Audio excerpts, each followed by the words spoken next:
You that is doing that will end up facing judgment, and you are in danger of hell. He commented on marriage, and he dealt with two elements in marriage. One is divorce. Another way to open hell is how you treat the person you are married, the person you made covenant with. You see, marriage issues mishandled can unleash hell on earth. That's, you know how we're saying you can experience heaven on earth. You can live in hell in this world if you mismanage your marriage. Jesus warned us that you don't meddle with breaking a marriage easily. Today's generation has, made. Jesus only gave two conditions on which a man can leave a marriage. Only two that he recognized, though. One is infidelity. Even infidelity, you can rise above it. There's a prophet in the Bible whose wife was a harlot, and God used it even to demonstrate a prophetic message about how he treats Israel and the restoration that finally comes through his forbearance. And you can do the same and walk that marriage to another level. But if that is the basis for living, he said, illegitimate basis, no law court, not in heaven on earth or in hell, can hold that one against you. But then there's another thing he now recognized in addressing marriage issue. He now made one powerful statement: if your right eye is what will cause you to sin, better you cut it off. If your right hand, so that one is called amputation, marital amputation. That only happens where keeping that right eye will destroy the whole body, according to Jesus.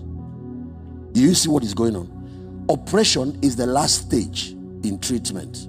Amputation is the extreme stage. What you do everything to treat that situation. But when you have defied treatment, you can do operation. But then amputating a part of the body is an extreme case of treatment, and that only obtains when keeping that part will destroy the rest of the body. If my eye is blind, you don't amputate the eye. You keep your eye and stay and use the one that is, and let the one that is can see carry the responsibility for the two.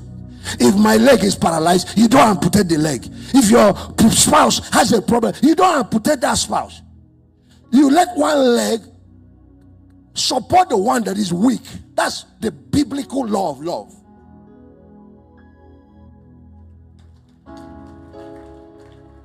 If my husband that used to provide, something happened to me, he can't provide, get up and use your strength and start providing and help him till he comes back. I don't care if it takes 3 years. You don't leave your marriage. When he used to provide, he was a good man. Now he had the accident or had one problem with his career. He has become a bad man, irresponsible man. You don't do that.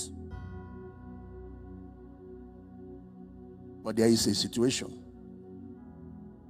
There's a case where a woman had this accident in Lagos and the leg broke.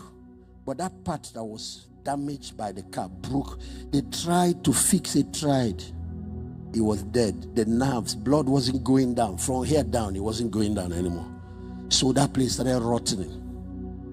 Meanwhile, this is a human being. A part of your leg is rotting, smelling. At one time, they even said, maggot. She refused. She was believing God. People were going, praying for her.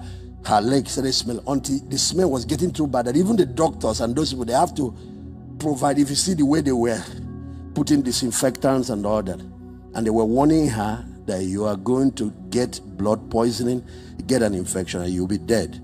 Let's remove. And finally, they cut off this part. You see, divorce is amputation. The man that did it will limp for the rest of his life, even after remarriage. The woman that did it will limp for the rest of her life, even after remarriage. Go and talk to people who have done it. Sometimes they find that what they walked away from is 10 times better than this one they walked into. I have friends, so I can tell you.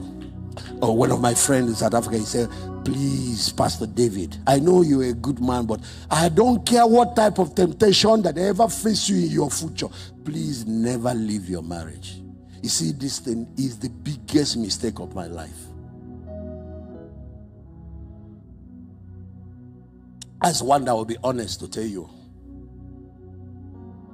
No, they wear suit, put it and cover and they're standing on TV, make you think that they're happy.